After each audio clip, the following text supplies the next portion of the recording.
not wanting to preempt the conversations that are obviously happening in private, what I have said is that I think it would be beneficial for Ukraine and for the conflict for there to be a multilateral declaration of support for Ukraine into the long term.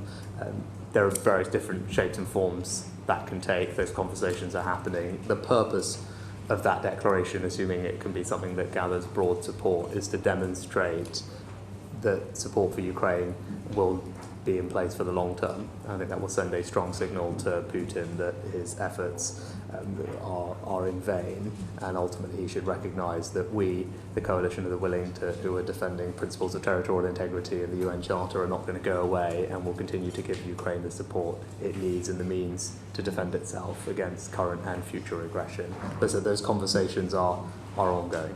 And what's your level of confidence that Vilnius, we will see a path to NATO membership for Ukraine set out and agreed?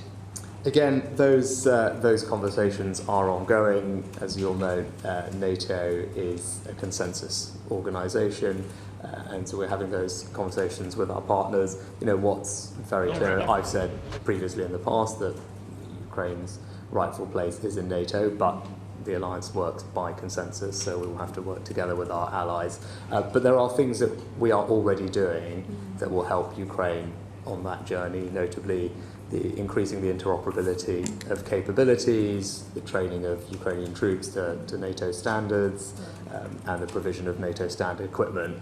All are examples of that type of support that will help Ukraine not just now, but on that longer term journey as well.